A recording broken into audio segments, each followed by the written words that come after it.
na nakikinig ngayon, ano po. Ayan.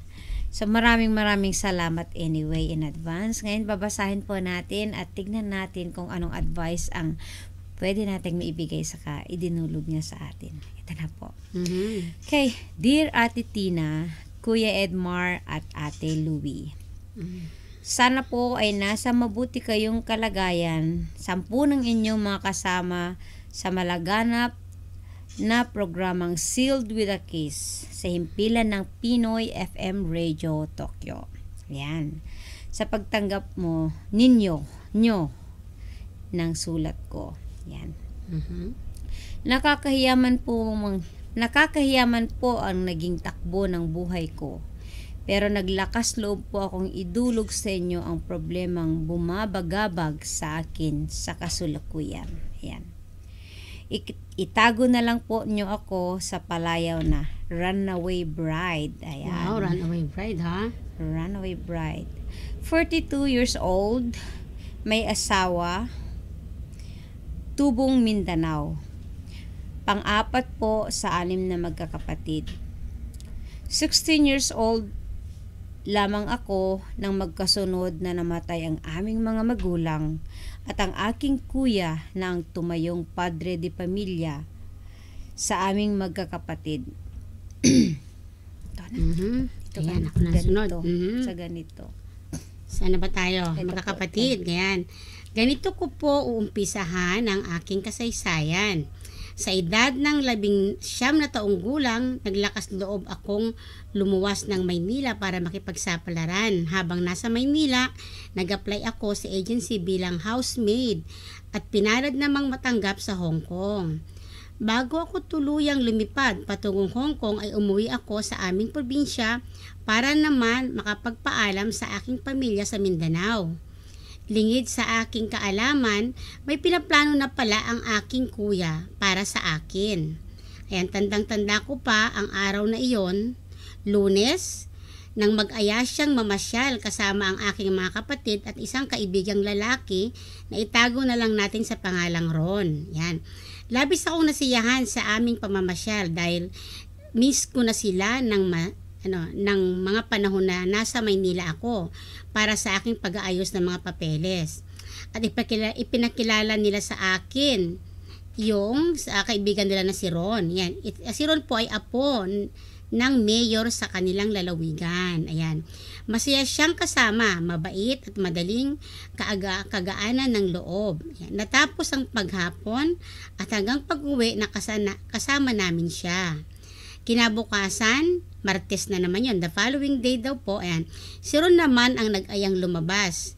Natuwa naman ako at sumama dahil sabik akong libutin ang aking bayan. Nang sumunod na araw, Miyerkules, muling nag-aya ang aking kuya kasama ang lahat ng aking mga kapatid at nagtataka ako dahil nakabihis silang lahat. Yan.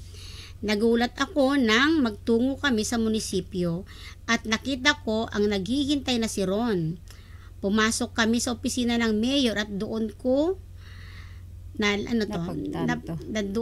napagtanto na ipinagkasundo pala ako ng aking kuya kay Ron. Ayan. Wala akong magawa ng mga oras na yon. Bukod sa mga kuya ko, ang tumatayong padre de pamilya sa amin, magkakapatid, bata pa ako, kaya wala akong magawa kundi ang sumunod na lang sa kanya. Ayan, nagsama kami ni Ron ng 2 linggo bilang mag-asawa bago ako lumipad ng Hong Kong ng taong 1994. Ayan, sa 3 taong kong pamamalagi sa Hong Kong, napagkasunduan namin ni Ron na maghiwalay. Ayan, ng taong 1997, dinala ako ng aking amo dito sa Japan at dito ko nakilala si Naito, ang ama ng 2 kong anak. 12 taon ang agwat ng edad namin. Maiksi ang pasensya ni Naito. Minsan, pinagbubuhatan niya ako ng kamay pero naging bulag ako sa labis kong pagmamahal sa kanya. Ay, tiniis ko ang lahat. Ayan po. Dumating ang panahon na nagbago ang sistema ng gobyerno sa bansang Hapon para sa mga banyaga na naninirahan sa Japan.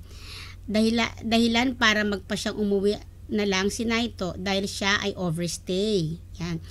Tumuloy siya sa bahay na naipundar ko bago pa kami nagkakilala. Kasama ang aming 2 anak. Yan. Nang una, maganda ang pakikitungo niya sa kuya at hipag ko na siyang nagbabantay sa mga anak namin. Ngunit habang tumatagal, nagbabago siya at pinag-iisipan niya na isinusumbong siya ng kapatid ko at sa akin at pinagbubuhatan din niya ng kamay ang aking kuya at ang aking hipag. Yan po. Okay. Tuloy mo na yan. Dito na Okay. tayo sa Yes. pangalawang page.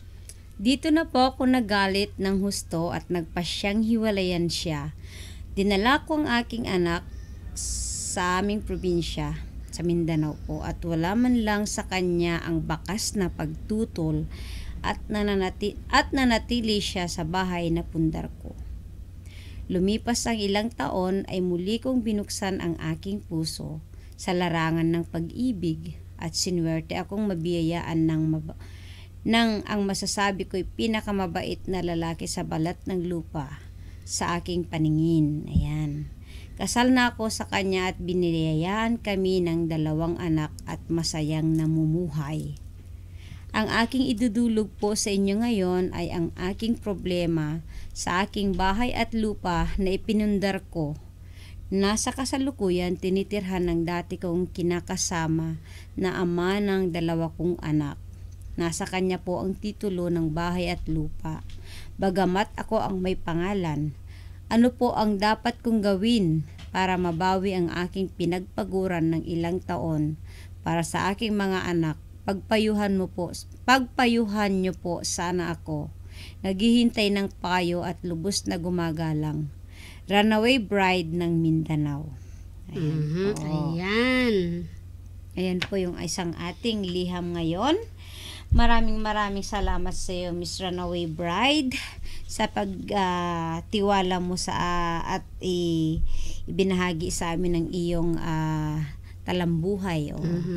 At bago po natin sagutin yan ay 10 munang tugtugin ang aming ihahandog sa kanya. Yes, Ayan, kay Runaway Bride. Ano po ba yan, ate? Ang tugtugin na yan?